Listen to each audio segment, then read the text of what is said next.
Hello students and welcome to another video. Today we're going to be discussing energy of reactions. So previously we've talked about how matter is shifted around and that mass isn't lost, and now we're going to be focusing on the energy portion of it.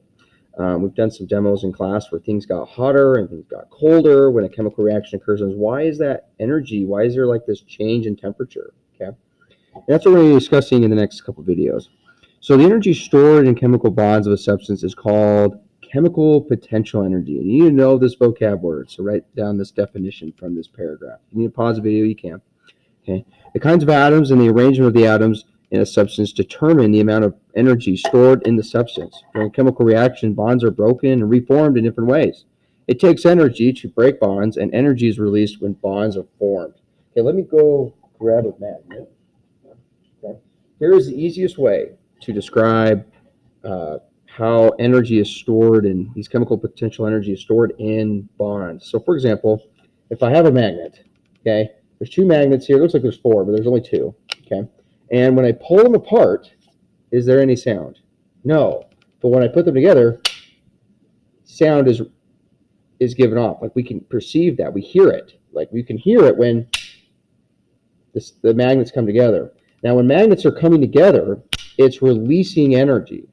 And when the magnets are being broken, how are they being broken? Well, it's because of my breakfast this morning. It's because of the sugar that I'm using to fuel my muscles to pull this apart. It takes energy to pull this apart. While when we form bonds, they break.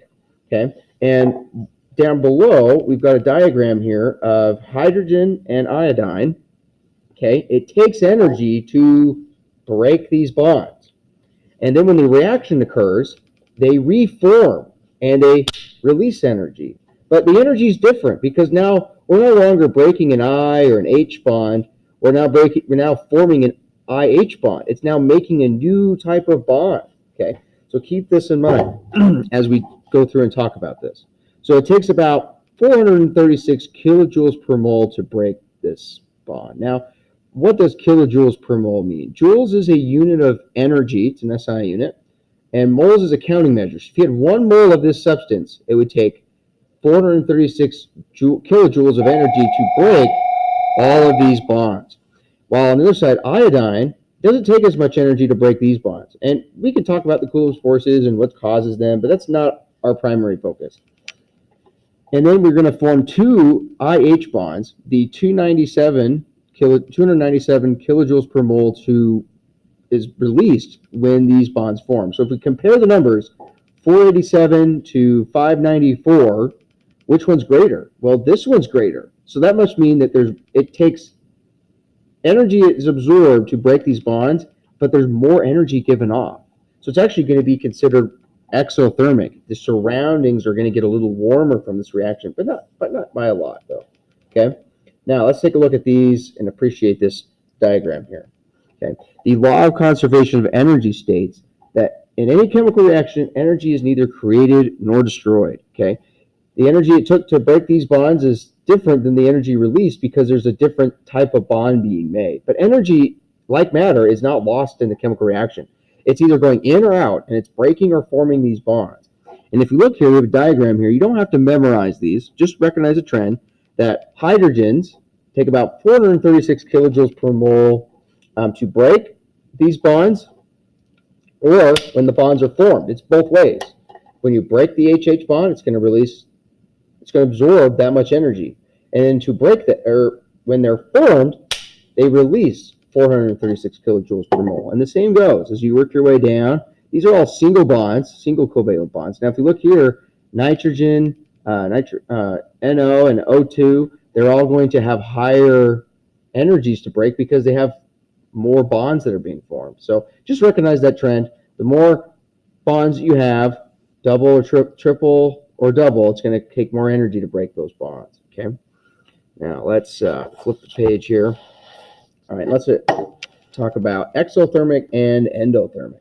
So chemical reactions, let's set this to focus. Okay.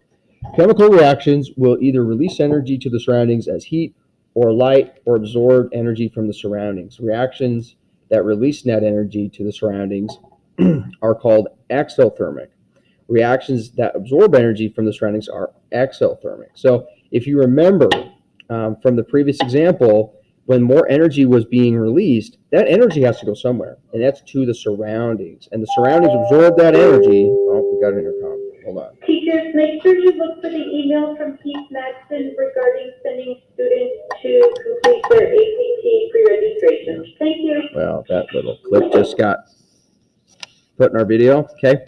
Now we've got exothermic and endothermic reactions that we're talking about. Exothermic means energy is being released to the surroundings, while endothermic is meaning energy is being absorbed from the surroundings and causing the system to become cooler. So if I scroll down here, we can appreciate these two graphs. Okay. I have a chemical potential energy and direction of the reaction. So what's happening is we have hydrogen and iodine are going to react with each other, and they're going to release energy, and it's going to go down. It's going to be a -7. That's the difference. And it's going to form new products called hydrogen iodide. If the only thing you need to know from these two graphs is if it goes down, energy is being released, and if it's going up, energy is being taken from the surroundings to cause reaction to form a new product. This would be considered an endothermic reaction, while this is an exothermic reaction. Okay, and you can solve these when you work on these problems. Okay, and that's it for this video. Thanks for watching.